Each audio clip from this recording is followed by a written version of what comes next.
Ladies and gentlemen, welcome to the Sofi Weekly. Sorry about just being a little bit late, 25 or 24 hours late, whatever it is. I was just in a chess game with Tevis, so we had to delay a little bit. But no, why didn't we end up streaming yesterday? Guys, what ended up happening? We had it scheduled and then didn't Oh, end up happening.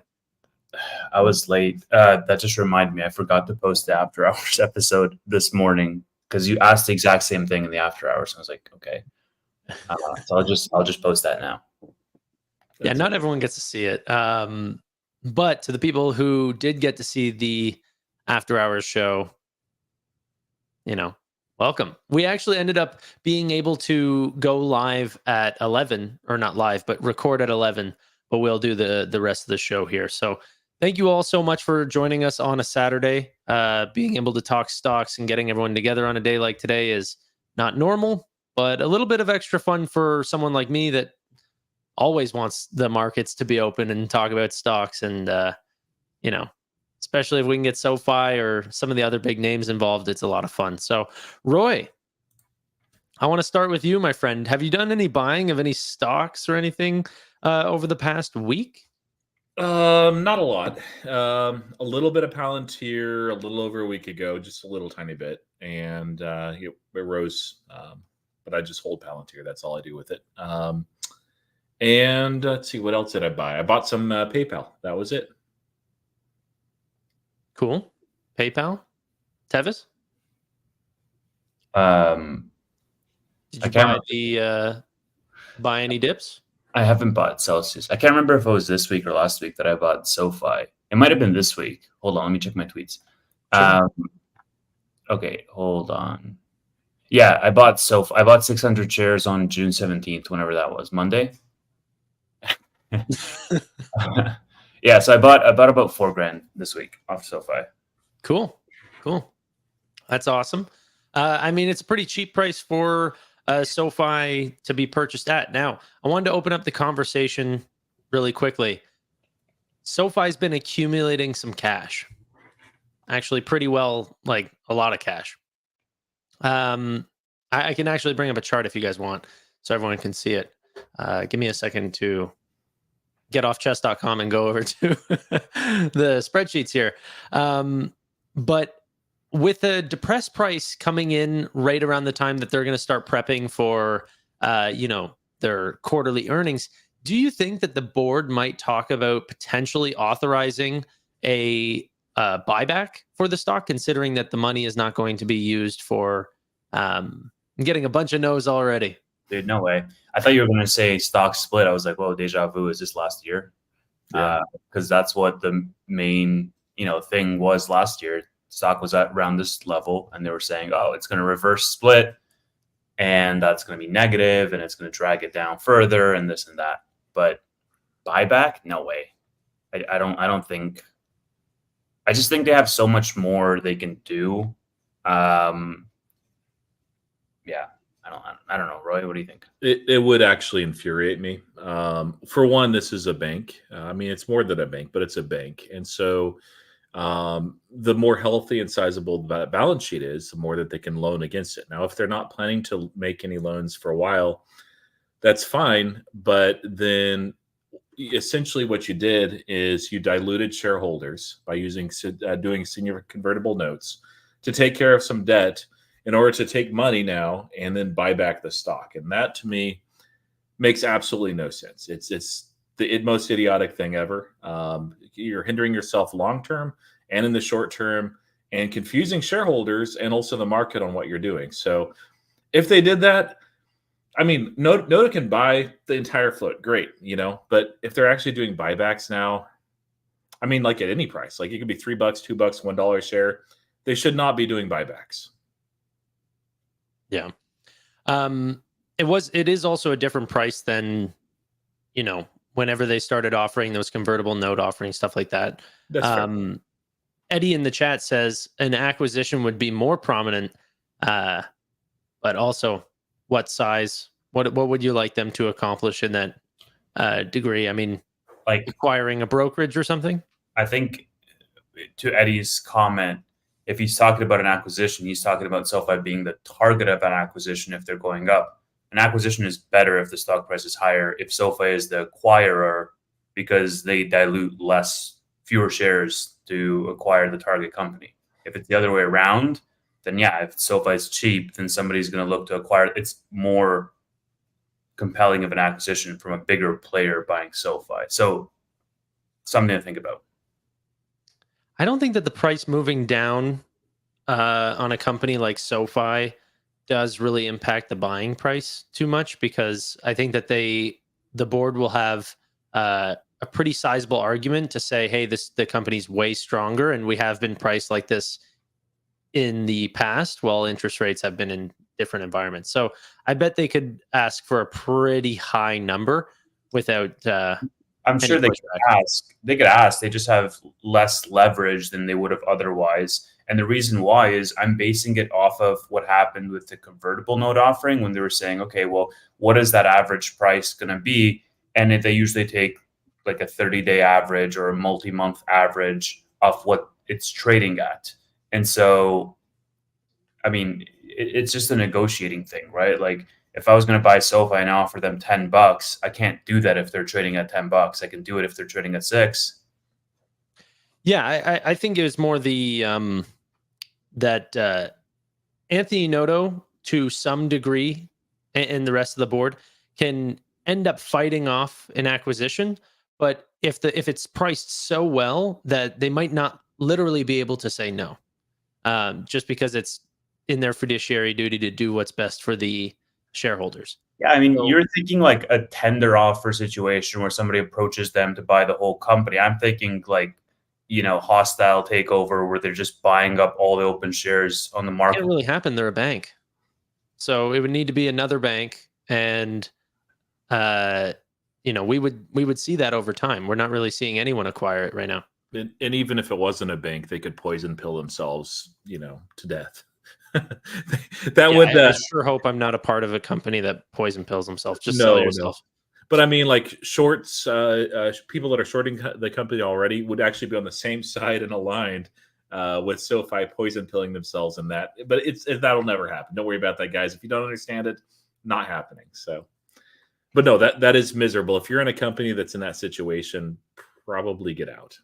I just think that, like, regardless of the poison pill situation, okay, I understand the bank aspect of, hey, you can't necessarily, like, you can get bought up by another bank or whatnot, but it's just the price falling lowers their safety, let's say, because somebody can more easily buy up a significant stake, get on their board, like an activist investor type situation, and then start to shake things up from there.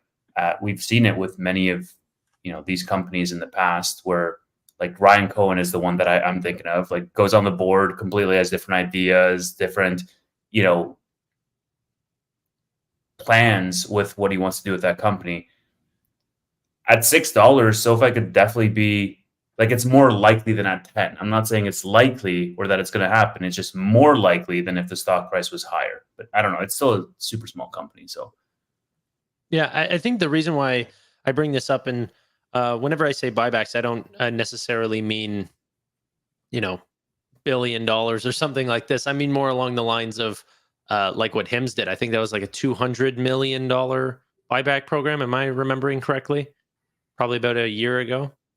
Or maybe I'm thinking about Marqeta. I think that was a $200 million buyback. And that's a very small company, but still ended up just showing that, hey, we think that this stock is underpriced.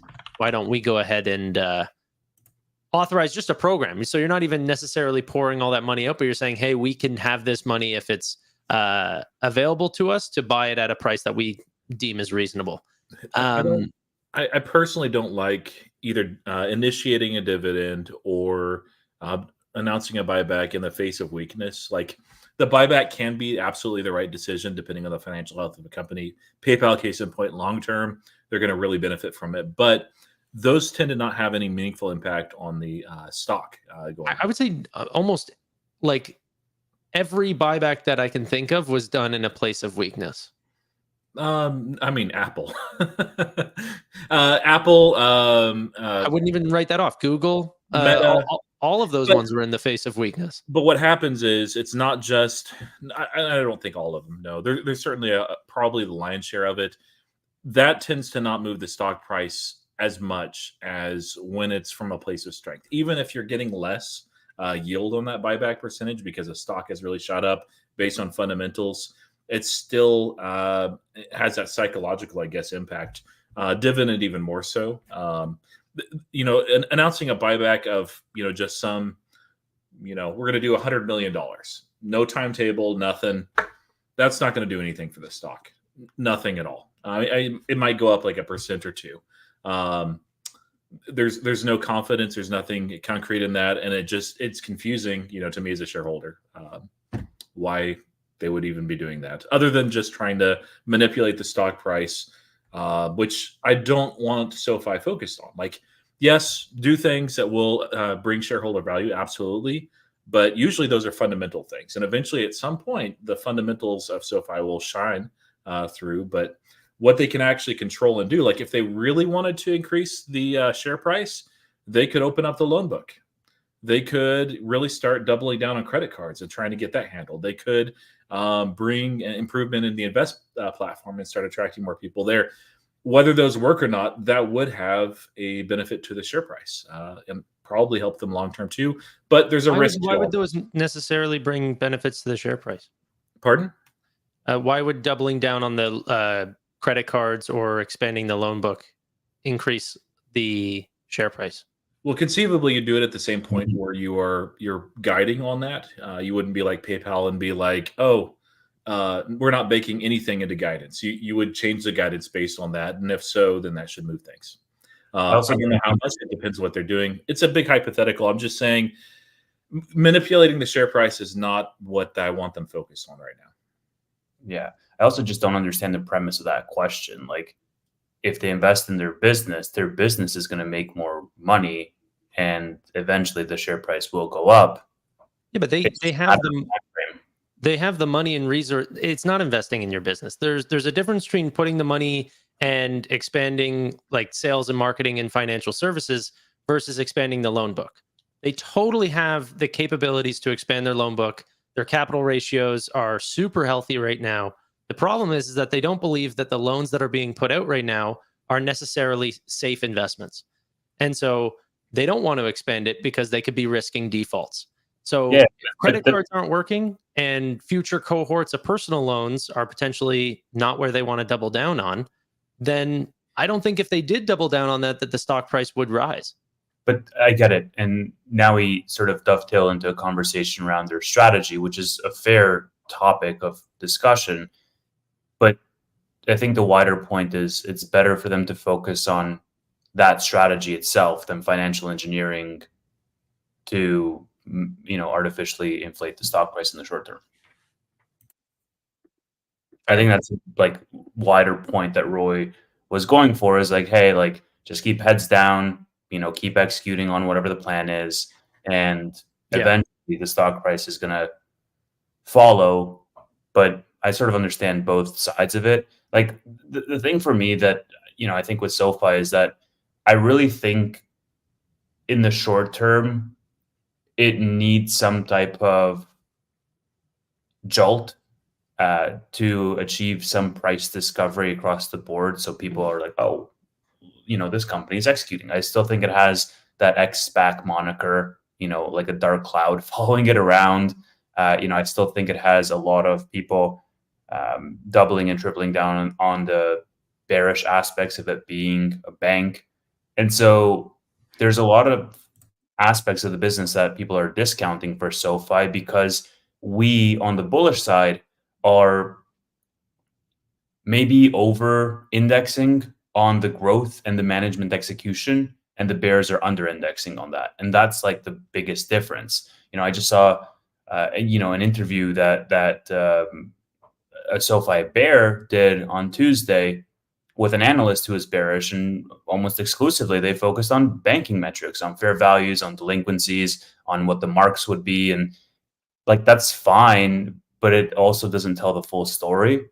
And so Like, I fundamentally think that if you plot everybody on a scale, the variances would just be in what they choose to over-index. So, but again, that's short-term price discovery, right? Like, I don't think it's going to be making a big impact in the long term, because next year, SoFi is going to have a bigger percentage of their revenue in non-banking aspects of their business. The year after that, it's probably going to be even bigger than that. And so eventually the narrative is naturally going to change, where it becomes completely unreasonable for people to focus exclusively on the banking side of the business. Whereas 2 years ago or 3 years ago, yeah, the lending side was obviously all you focus on, right? Do you guys think that the lending percentage of total revenue will swing back? Maybe not to the degrees of 80+% of total revenue, but maybe back towards the mid 60 percentages after we've hit 50. Oh, that's tough to say. I think that would be massively bullish, because for it to do that, you would have lending just exploding in terms of growth, because it's not like the other segments are falling or contracting. So for lending to be 60%, it means that it's doing that despite financial services growing 80% and despite tech platform growing, 20%. So I don't know. I'll take it. Yeah. Yeah, I mean, like tech, it maybe in that scenario, like tech is continuing to just kind of slug along, but financial services, I don't see it slowing down. Like it's frankly impressive what that branch is doing, and there's a lot that's even not going well there yet. So, man, things would have to be really, really good if or something crazy happens for lending to have grown that much. And I mean, at some point, and I don't know when that is. Like they've alluded to it, but things can shift and change. They will open up that loan book and begin to make money, increasingly so in that segment. And people forget. They'll be like, "Oh yeah, SoFi actually knows how to print money." I'm actually kind of curious. Do you think so? Before we were entering this year, like back Q4 predictions, I believe. I said, student loans, I didn't think that that segment would grow very much at all. And it ended up that I was right. I know students fairly well just because of where I previously worked in that psychology. Now, in my mind, they would have cut maybe a couple of times by, I believe, October is when the penalties really start hitting home. Or maybe it's late September, but I think it's October. In that scenario, in my mind, this is 3 quarters ago, I was thinking that at that point is when student loan and lending would reaccelerate. What do we think? Are we thinking there's going to be a bump then when people are getting close to that penalty deadline, or just, there's no real reason to refinance those because interest rates are what they are? Yeah, I'm sort of in that camp. Like when we made those predictions, it was a very different rate environment expectation. And that is a large driver of, student loan business coming back, of home loan business coming back. If that rate expectation is delayed 6 months to a year, then those catalysts feasibly would be delayed by the same amount of time. What really interests me, and Tanner, go ahead. Sorry. No, I was just going to agree. Like, I mean, back then we were thinking rates were going to cut in March. And, there was like a 96% chance on the Fed Watch tool that they were going to cut in March. And now I think here, let me just bring it up. I'll tell you guys what the even like September number looks like. Bear with me a second. Continue. I was going to say, I barring a couple of sizable rate cuts or just one large one, and even then, I don't see it. I don't know that we'll see a huge spike. People will have no real reason to refinance unless it's possibly just to lower that monthly payment or something like that. And there will be a few of those. It won't be nothing. What interests me is when rate cuts have actually made an impact. And this might be a year and a half, 2 years out.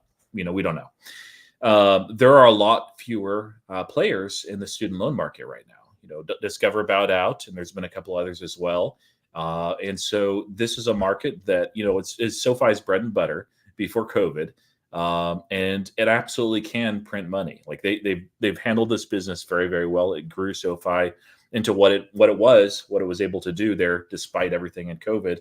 And I don't think that, quarter three, quarter four this year, barring some crazy rate cuts, that much is going to happen. But, in the future, they're absolutely going to do well in the segment, like very, very well, probably better than what they did before COVID, especially looking at some of the rates that people are paying right now. When those students, let's say in 3.5, 4, 5 years, get out of college, hopefully will be at normal interest rates, not like 0% interest or anything like that, but something like before COVID. If that's the case, there will actually be a legitimate reason to refinance at that point. And I'm sure there'll be other people wanting to get their piece of the pie, but it's not a winner take all thing. So I just realize, since we're higher forever for whatever reason, that there's just no reason that segment's going to do very well. So frustrating as a SoFi shareholder.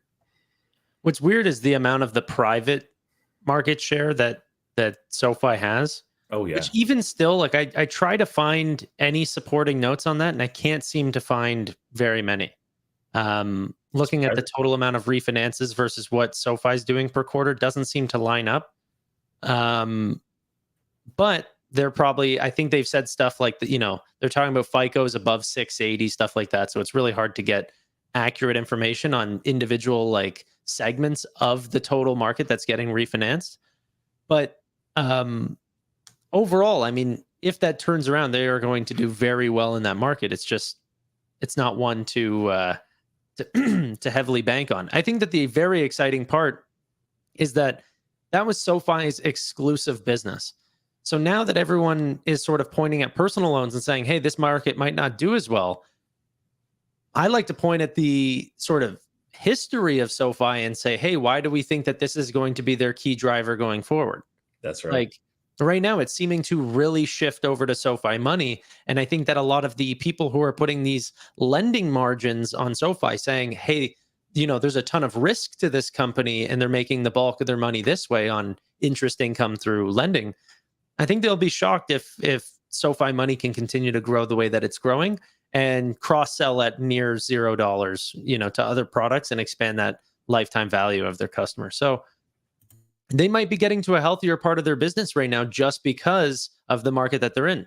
Anthony Noto knows how to grow in the environment that he's given, even though they have not been given like a sort of green light in 2.5, 3 years. Tevis, anything on that, or do we want to pivot to a little bit of the tech platform stuff that's happened over the past week, or just stuff that we should have talked about that we didn't last week? Yeah, dude. I mean, look, I feel about SoFi price action right now more or less the same way that I do about Tesla price action, where I just want to fast forward to the end of the year already, because it's just, we have tailwinds that are not going to happen in the next couple of months. Yeah, let's see how earnings go. I'm sure earnings will be positive and maybe the stock will pump, maybe it won't, maybe they'll hold their gains, maybe they won't. But right now we're sort of in a slump from a sentiment perspective. And so I just want us to be closer to the big tailwinds. And it seems to me that all of those are towards the end of the year and into the next year. So I'm cool. I'm going to be adding more, I'm going to be adding more to both of those names over the next several weeks and months.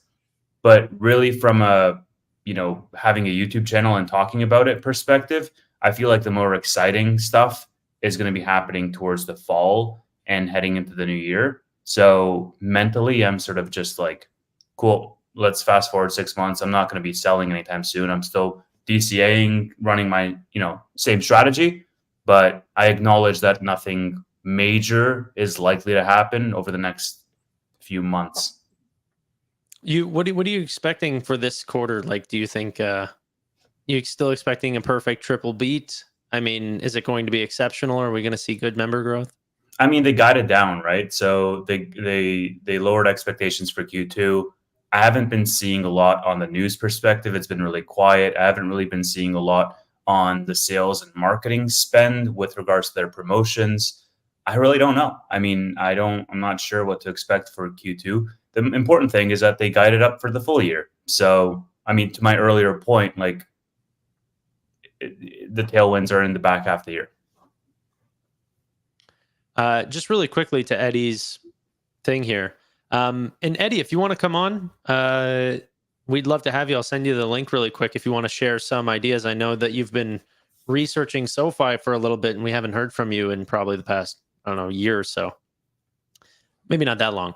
But what's it called? In terms of a new credit card, what do you guys even think about that? I mean, is there a need for it right now? Or do you think that they're just going to try to get their underwriting correct on their current card? Either way is fine. Like I think that they have announced something. It's not going to have the splash that Robinhood Gold had. If they do offer the 3%, I would be like, oh man, what are you guys doing? But I think just getting their underwriting right with what they currently have would be good. If they do have something that synergizes better and contributes to the flywheel effect, great. Do a little soft relaunch or something like that. But yeah, credit card's tricky, right? We know it could be massively profitable, but it has this inverse relationship. You're either going to give the benefits to the members and have lower profit for yourself, or you're going to have more profit and have lower benefits, which makes it less compelling of an offering. And so, if they're thinking about a new credit card offering, it comes in the context of they're already investing like 100 million into this segment. This segment is already not very, big from a contribution perspective for their, profit. It's not making money for them. There's high delinquencies. They're getting that under the control. I get it. But if I think about like a refresh on the credit card aspect, I'd really need to see what that looks like from an offering perspective and from a business benefits perspective. I don't think it'll necessarily be a refresh. I think what he meant is more of along the lines of a premium card, like doing both. But yeah, it's crazy. If you guys look at the statistics on SoFi's interchange revenues, just from their debit card that they have with SoFi Money, it was unbelievably explosive. Okay. We have to remember one of the highest ROE products that any bank can offer is a credit card. SoFi does not have great underwriting for their credit card currently. It's trending in the right direction, not perfectly, that we have seen some ups along the way, but trending in the right direction. But still, having a checking and credit card relationship is peanut butter and jelly. I mean, like, look at Nubank. They've been able to cross-sell it in, with perfection. So the future is there for SoFi. They're building up the checking account people. Now they just need to make sure that their underwriting is fine and that they can give out their credit cards to the people who are actually going to pay them back. Who knows how long that's going to take. Roy, did you have anything on that, or should I pivot over to the tech? Yeah, nothing more to add there. They're doing something. Like it was alluded to many times in quarter two. So we'll maybe find out at earnings, not quarter two, quarter one. Got you. Really quick, I saw this comment. Tevis, is this an inside joke or something? I don't know. Release the cheeks? Does it mean I'm getting fat? I don't know what that means. They think that you're No, you're uptight or something. That you're just, Yeah, you're cheeked up. Okay. Okay. Roy, what am I about to show here? What are we seeing? It's Derek White, the future CTO of SoFi. No, just kidding. He's the CEO of Galileo. He honestly should be, like 100%. He should be. I don't know why they went any other direction. Like, Derek White is amazing. This is a really good clip. So dude looks like a super villain. I love it. Although you almost have to listen to this clip twice, to be fair, because it's like, okay, he says a lot of stuff all at once. You're like, wait, what's the context here? Yeah, so maybe we should give some context. One, here, first off, we're gonna watch this video with Eddie. Eddie, how you doing, buddy? Hey guys, I'm gonna need a minute. I'm struggling to hear you. Okay. Should I pull you off stage for a sec? Yeah, go ahead and pull him off. Go pull him off stage for a second. So okay. I don't think he can hear me. We'll have you back in just a sec, Eddie. Yeah. Okay. So while Eddie's getting that set up, we're going to listen to this video. He's just sort of talking about the future of banking and which sort of companies could be in threat versus ones that may survive, and sort of the challenges that he thinks that these traditional banks should try to address or look at. Anyway, DIY stands for do it yourself. The number one thing, because you're CEO and or chairman, especially if you're publicly traded, understand how many P&Ls do you have in your business, and then go back and measure how DIY. Number one, go back and measure how DIY your business is. It is super simple. Take the top 50 reasons why a human walks into a branch. Take the top 50 reasons, top 10 reasons why a wealth customer contacts your wealth management business. If you're a corporate banker, what's the top reasons why your customers are contacting you? Is it because they want to, or is it because they have to? Start with the top 10. It's super simple. Top 5 sales, top 5 service. Are they contacting you because they want to, they have to, or is it DIY-able? Because if Google came in, took over your business, do they look at it like Google, or Zuckerberg comes in and takes over your business, flips your business on the head and says, if I were to design this with 0 humans in the loop, 1 human above the glass, 0 humans below the glass, what does your business model look like? Because that's where we're heading. And the number one thing, because you're CEO and or chairman, especially. You're muted. Thank you. Thank you. Let's bring Eddie back on the stage. Eddie, can you hear us now? Yeah, I can hear you. Can you hear me? Yep. Yeah. Great, cool. So very powerful statement. And that's actually from an hour-long conversation that he had with Banking Transformed. And I'm curious if you guys actually want to make a supercut of this video, because there is a lot of really strong statements that he makes in there. You can tell that he's thinking about banking way beyond what maybe some people think that he's thinking of. He sort of places banking in 3 separate tiers, what he calls brick, glass, and air. I don't know if you saw this part, Roy.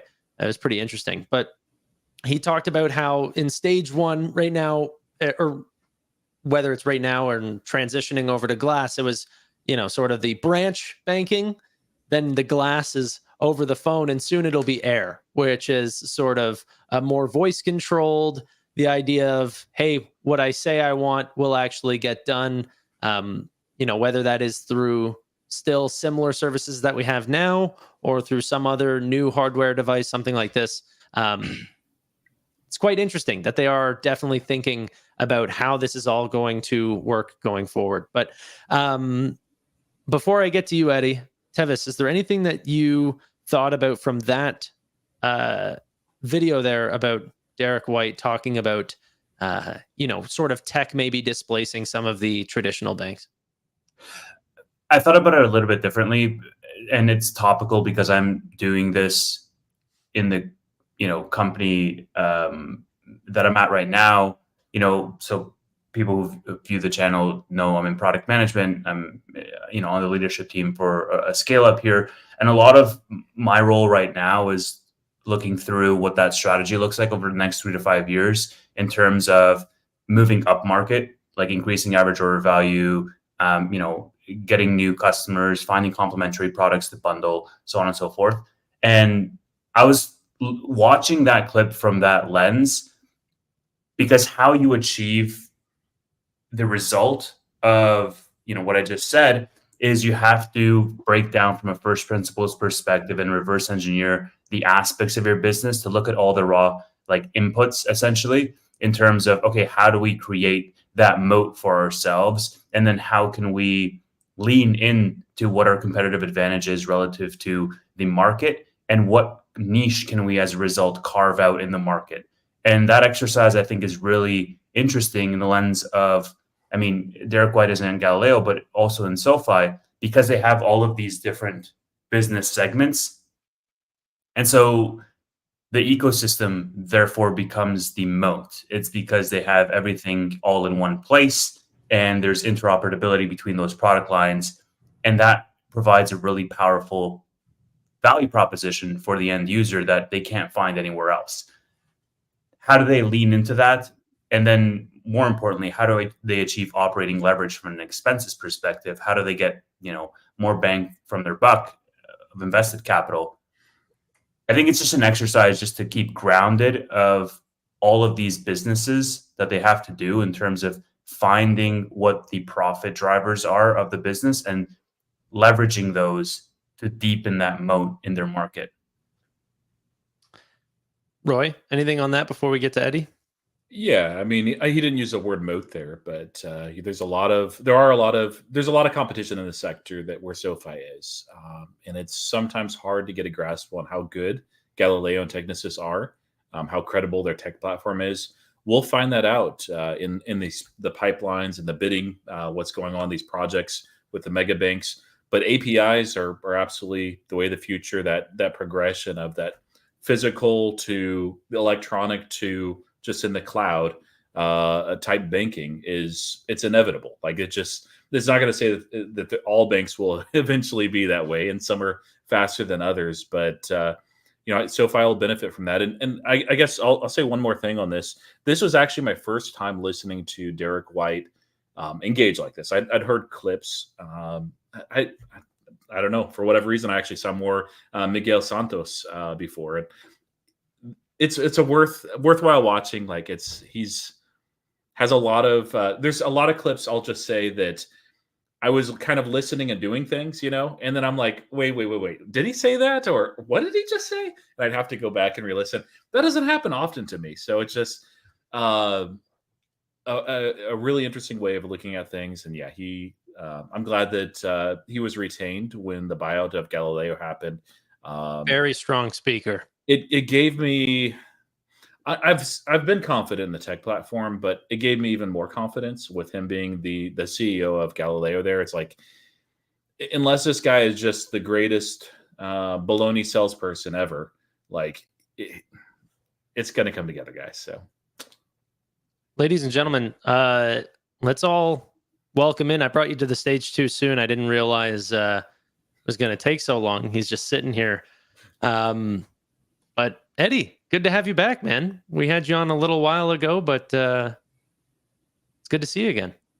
Hey, yeah, guys. Good to be back. Wife and kids are out right now, so I can actually attend tonight. Yeah. That's seemingly the only way that we get people on the channel is if they're hiding in the shadows and they're like, I'm away from my wife. I can finally talk about SoFi. Right. I almost didn't make it tonight for that reason because of wife stuff. So. Eddie, you've been recently looking a lot into SoFi and have, garnered up your own ideas, talked about some different things that you believe are strong for the company, weak for the company. What are some of your key highlights that you want to see going forward from Noto? Are you worried about the stock price? Give us all your highlights. So my highlights are the first half of just looking at guidance. The first half of 2024 is very slow growth, but when you look at the back half, it accelerates really quickly. I was just on X earlier today and talking to some people, and I just redid the napkin math, and based on just if you take their guidance and then subtract out guidance from Q2 and what they actually achieved in Q1, they're going to achieve, if you take the high end of their guidance, they're going to achieve around 640 million per quarter if you average it out over both quarters. Now, it would probably be, less Q3 and more Q4, but we're going to get a big acceleration, and I don't think the bears actually expect that to happen. And then, you've got tech accelerating into 2025 and 2026, lending accelerating into 2025 and 2026, and then financial services supposedly decelerating. But Anthony Noto was very clear that the 2026 guidance was not including a broader credit card portfolio. And they have specifically said that they are going to, I think the word was, innovate in the second half of 2024 on the credit card. Yeah, but that's going to be a negative, though, for 2024, because it's going to be a cost center, essentially. Like, it's going to take more than it gives in 24. And it's probably going to give more than it takes in 25 and beyond. I mean, we'll see, I guess. They've said that it's between Invest and the credit card, they've been losing 100 million annually. between both those businesses. So, I think it'll definitely be a boon for revenue. We'll have to see how it affects profitability. I don't really have a thought on that. My understanding is that a lot of the losses, I don't know whether it's 50-50 or not, but a lot of it is actually variable cost on the credit card side, where it's a lot of fixed cost on the invest side. So I believe that the credit card or the invest side is going to continuously get better over time. There's not a whole lot of things that they can mess up other than just bringing more members onto the platform. Last 2 quarters, it might not even seem like they're able to do that for the invest platform. So we'll have to see how that goes forward. Whereas the credit card side was doing this amazing thing of coming down off of some pretty devastating default rates for the last little bit. And really falling off. It was looking like they had made the right correction. We're heading right back down to standard default rates across the industry up until the last quarter, where it just slightly ticked up again. Not a lot, honestly. But even if it was flat, I still would have been a little bit disappointed, just because we haven't quite hit where we should be just yet. So for it to start fluctuating again seems early. Any thoughts on that, Eddie? Why are they not able to sort of, get this credit card industry or business under control, considering how important it is for a bank? So first of all, I just want to reiterate what you were saying earlier, that credit cards literally make clothing businesses aren't clothing businesses anymore. They're credit card businesses, and airline businesses aren't airline businesses. They're credit card businesses. Credit cards are hugely profitable, and if done right, it's something to really look forward to. To your question on what I'm expecting with the credit cards, I think they're going to come out, either they're going to completely alter the current credit card, or they're going to come out with a second credit card that's different sometime in the second half of the year based on their guidance. And Chris Lapointe in his Mizuho interview said that they've got the unit economics where they want them. And so I think a lot of the default data was, them testing different things. And Sure. So I'm expecting mid Q3 is my current thinking. And then we'll get to see a little bit of it, with Q3 results. And then we'll be waiting for Q4. But credit cards go through a J curve where there's a lot of, a lot of people take money and default pretty quick before they become profitable. So we'll just have to see about that. Yeah, I mean, even whenever they made those statements about, we're sort of taking our lumps and learning the business, but now we're sort of figuring out, and we're expecting something for the second half. That was before Q1 actually put out their numbers, because I was like, wow, we're going to see better numbers on the defaults. And then we ended up not even seeing that. And I was hearing all these stories about how people were getting cut off, their credit card limits were getting bottomed out, and all of these things, like Sofi was starting to get very selective, but then the lowest FICO range climbed again. And I'm like, what the heck is going on? I don't, and now FICO doesn't necessarily translate to losses, but it's a pretty freaking good indicator, so I don't know. Tevis, Roy, anyone else want to add on to this? They got to get it right. It's necessary if they're going to do have the goal of being what they plan to be. They've already divested from crypto, so won't be fully realized, but they have to get it right. So I think that they will. They talked very positively about it, and a single quarter. Sometimes we investors can fixate on one quarter. That's a small sample size. It's dangerous. A lot of one-time things might have happened, or just some noise. So if we start seeing a trend, it ticks up again in quarter 2, then yeah, it's a concern for sure. But for now, it's just a blip. I don't read too much into it. I don't know that they've really. It's hard to get a read on exactly what they're tweaking, what they're changing, because there's some. I actually was looking at the earnings call transcript, and they mentioned credit cards a lot of times, and specifically that $100 million loss. So they're working on it. They're trying to do a few things, but I don't know. It's the word that they were using was eventually. Eventually, to me, doesn't read like quarter 3 this year. I'd love to be wrong as far as it being profitable.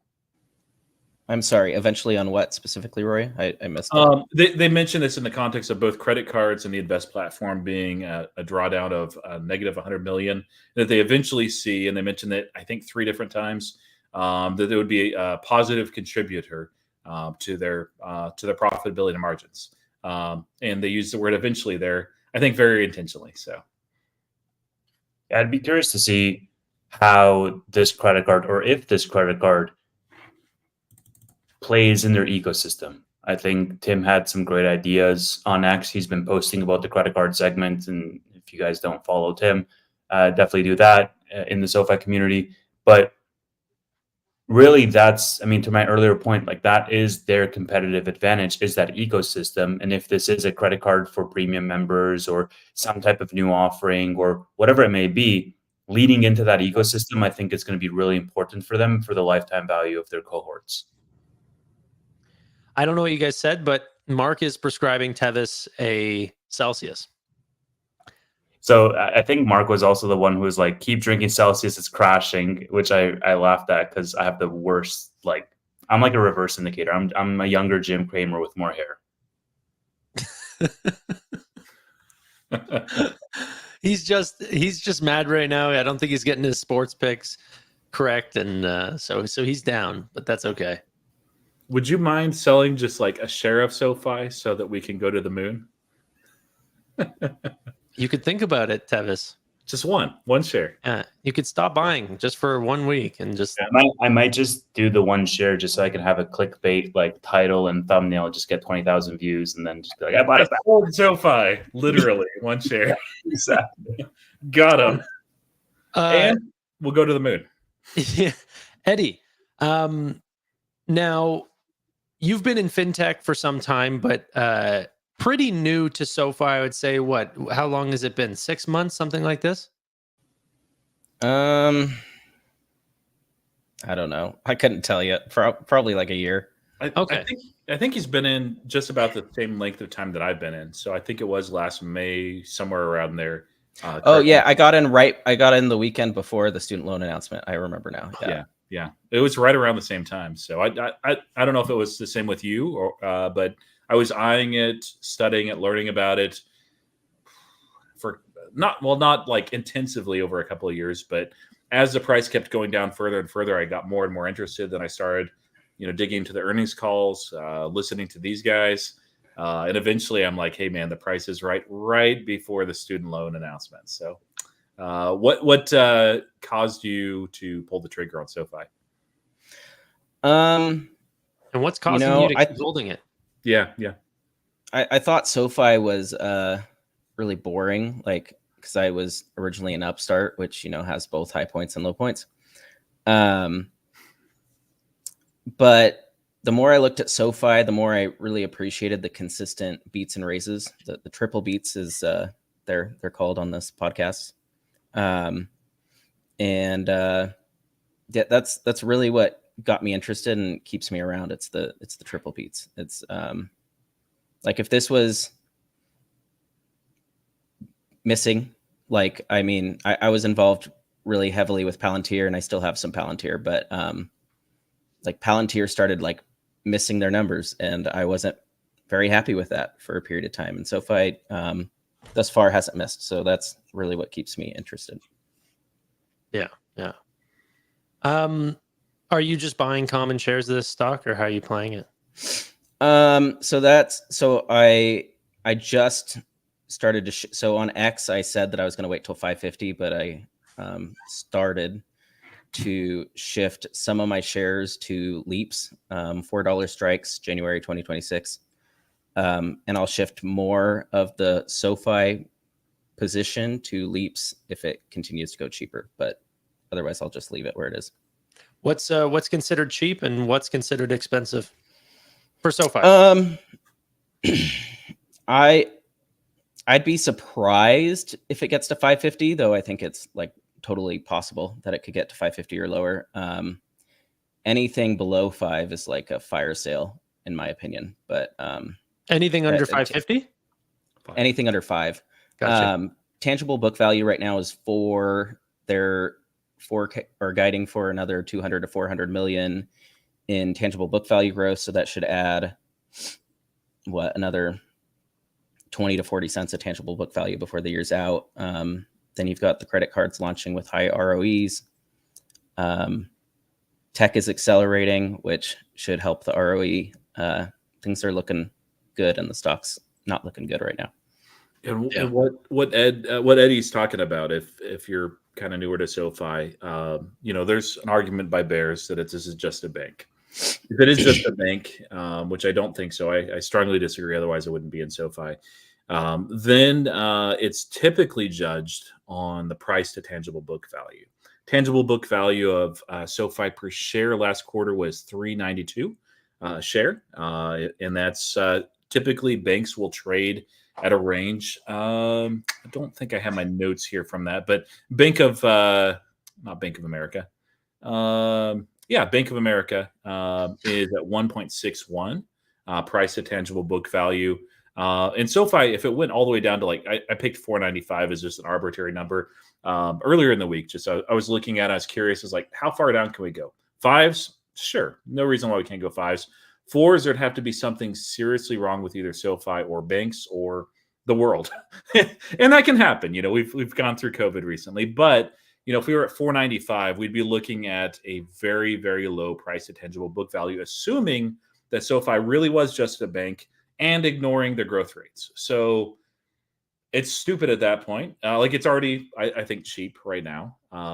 Cheap can get cheaper, but there's a limit to it. And at some point, even the bears will be like, okay, this is just a bank, but it's valued as it's going out of business. To a point. I mean, unless the world's falling apart, there's a point where buyers will step in and they'll just be like, this is absolutely dumb. I know people that are not even that excited about SoFi that have bought in the high 6s because they're like, hey, the price is just stupid. I'm just here for a trade. I'm here to make some money until I'm gone. That's how we get them. That's how they're long-term bag holders. No, just kidding. But people see the valuation here. They know it's low. And the lower the price goes, the harder it gets to push it down. It's the same way. You can think of it in the reverse. If we have, I don't know, they mentioned rate cuts. The stock is very rate sensitive right now, more so than the company, although the company does benefit a bit from it. But let's say they post a really good Q2, very strong. They raise guidance, credit card refreshes out, student loans look like they're picking up. Everything's right. We fly to $15 a share. Then it keeps pumping, short interest and everything. I don't think this will happen. I'm just saying, well, you might see 15 as possible. 20, it's possible. What about 25 or 30? The higher you go, and the higher it's diverged from fundamentals, or the lower, the less and less likely it is to be able to push at higher or lower. So there's a point. Tangible book value, I think, is that floor for us, barring World War III. World War III, all bets are off. Alien invasion, all bets are off.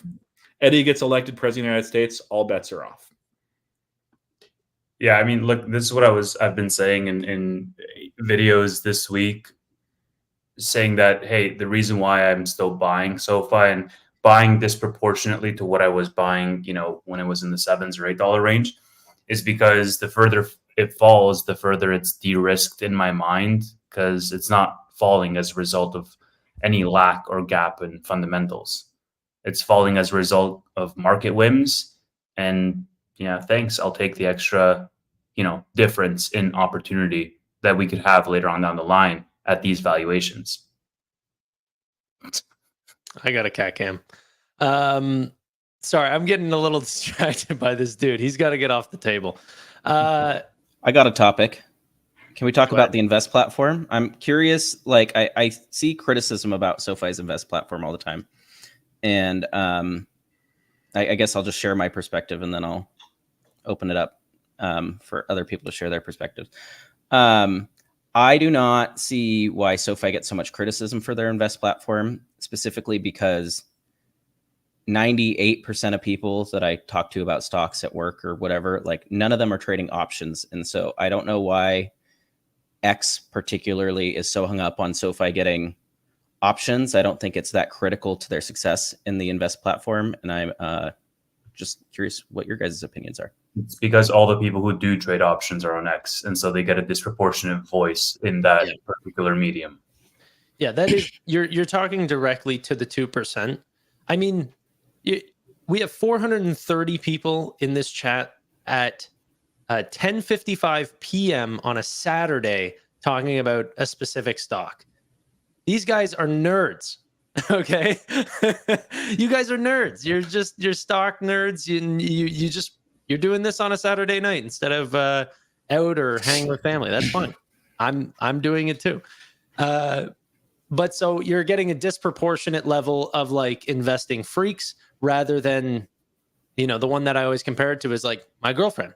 She has a pretty sizable investment portfolio, but nothing crazy. It's all in managed investing like portfolios. And so I think that is really their target audience. They're trying to, get in good with audiences that maybe Robinhood is not targeting. And Robinhood could say that they're targeting more of a female audience because they, sponsor one WNBA team. But the truth is like, that's not cutting it.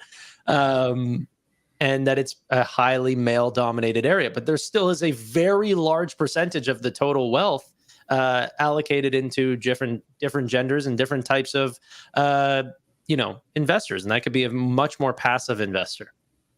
The only thing I'll counter that, and the reason why it's important, is that if you do look at brokerages like IBKR or Robinhood or Charles Schwab, options make up for a large percentage of the revenue, right? And so that's the only thing where I'd say, although it's not maybe the majority of people who use it, it can make up for the majority of the actual earnings. Yeah, especially since they divested. They did it early, but they divested away from crypto. So the options are a very good stream of revenue. The other part of it too is when the Invest platform was fairly new. I wasn't using SoFi at all at the time. I don't think I was even an investor quite at that point. But there was, or at least there seemed to be, a lot of tech issues and problems that people would run into that were very frustrating. And I know that happens on any platform, eventually. Like Robinhood's had their fair share. Charles Schwab, a lot of issues recently too. But there was an inordinate amount. And so when you put, if you have $100 or $1,000 in there, it's like, whatever, like it's not the end of the world. But if that's your main investing platform, you need uptime. You need it to be reliable. You need it to be easy to use, and you need to have a reason to actually transfer your assets from one to another. And SoFi is not given that. Tevis, anything on the SoFi Invest platform? Yeah, I wasn't listening. I was paying attention to chat. Yeah, SoFi Invest platform. Look, I think there is market leading, and then there's good enough. And I think right now they have so many plates that are in the air that they're juggling, that good enough is good enough for them. And like they're going to focus on having the entire ecosystem and then circling back to say, okay, what do we want to double down on? And what do we want to make leading, market leading, and then focus on that instead. That makes sense. And I know at some point this will not be revenue neutral, like they'll be making money off of SoFi Invest. That may be a little ways out, but this is never going to be one of those main leading segments of business for them. Like even in a raging bull market, I just don't see it. It's just one of those little things that adds on to their platform. So good enough is good enough. So I just have a video pulled up right now. I don't know if you guys watched that magnified money video on SoFi. Did you guys see this? So it's just a bank reviewer. I think he's got about 50,000 subscribers. Yeah, just coming up on it. And he does a full review of SoFi, and he says, you know what, I have a ton of different bank accounts for all different purposes, but this is absolutely my daily driver, and these are the reasons why. And so I think that people, especially from an investing standpoint, point to potentially SoFi's weakest product and say this entire bank sucks, where the people who are looking to use its credit card, its checking account, Relay, sort of basic banking tools, that it is potentially the best product on the market. even he speaks about the Invest platform. He doesn't talk negatively or even mention that it's missing level 1 options. I mean, he talks about how it has all, IPO offerings. It has all the different ETFs that he wants. It's commission free, sort of the basic things that you would look for if you're just doing it with sort of, building a retirement account or something like this. What else do you guys want to go on? We're already at an hour. Anything else? I got a quick question to throw out to you guys. SoFi under $5. It is outside of a black swan event. Is that happening? Yes or no? End of the year. I mean, is a black swan event increasing default rates? Like, I don't know. No. Black swan event like World War III. Black swan event just means an event that you didn't anticipate. Yeah, rising interest rates is not a black swan at this point in time. Yeah. What? World War III is not a black swan at this point in time. It's like the most forecasted black swan event out there. Yeah, I think that's like saying jumbo shrimp or something like this. most forecasted black swan event. Yeah, I mean, so okay, semantics aside, look, man, we're like $1 out of the breaking under the $5 range. Could it happen? Yeah.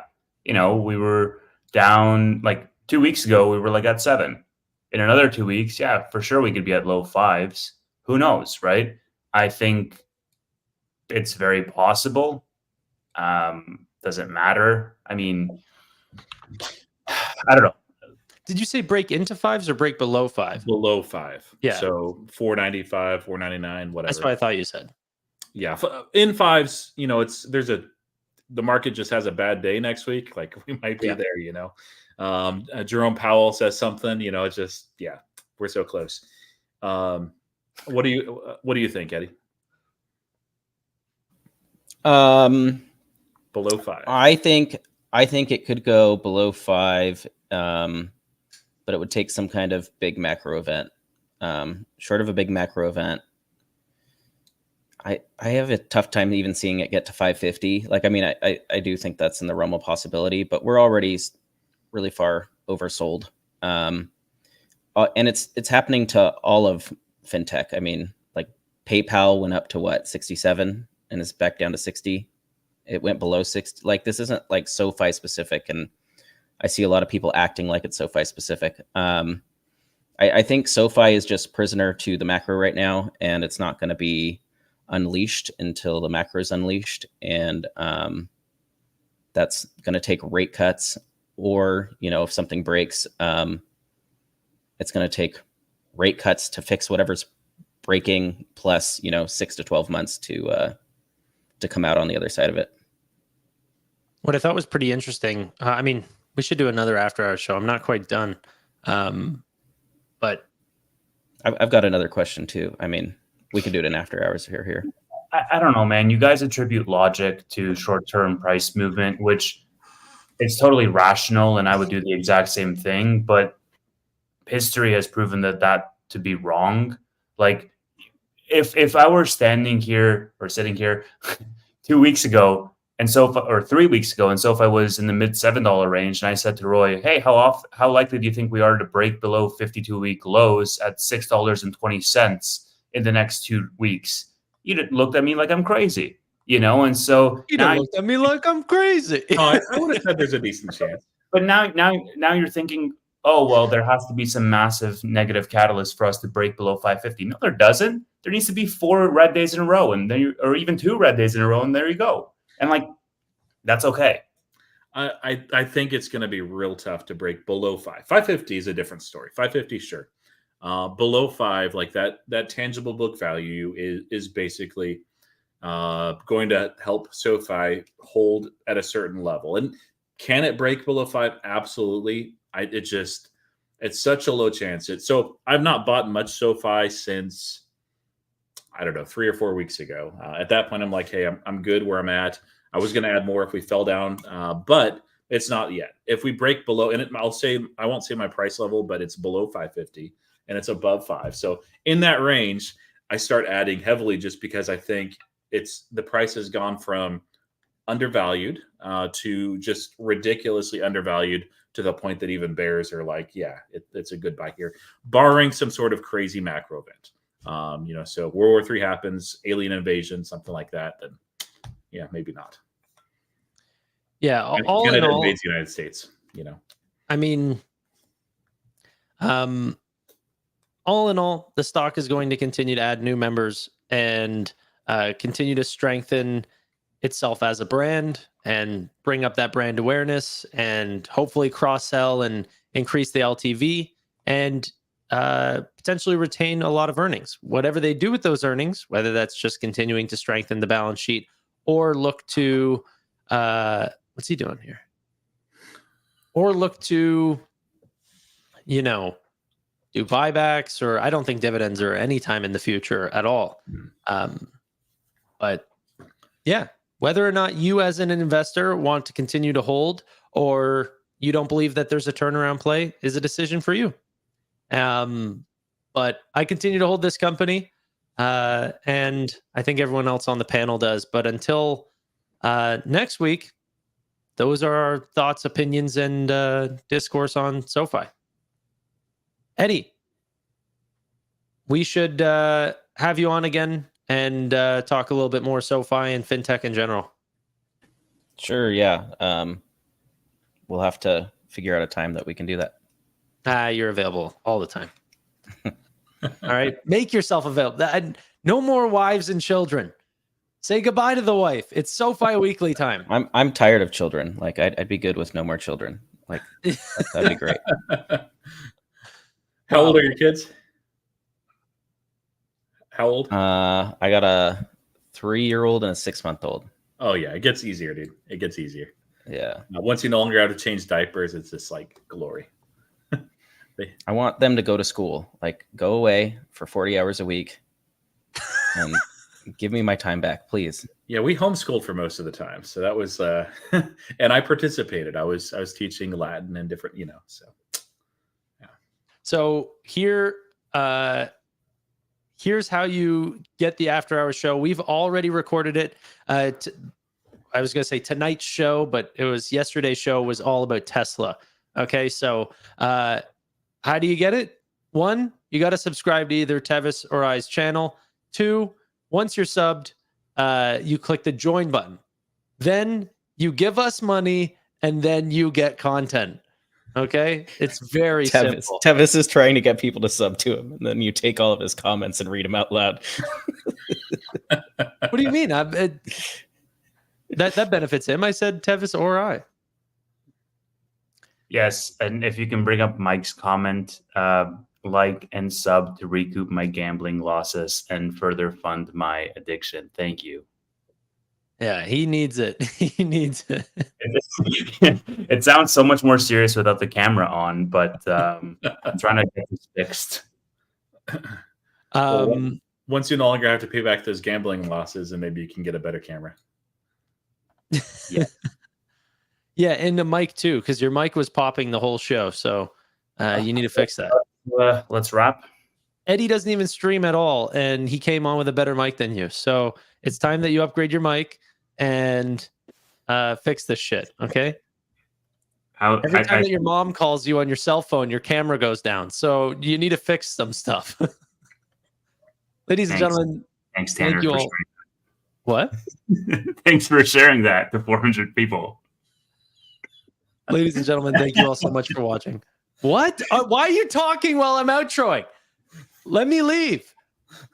Ladies and gentlemen, thank you all so much for watching. Really do appreciate your time.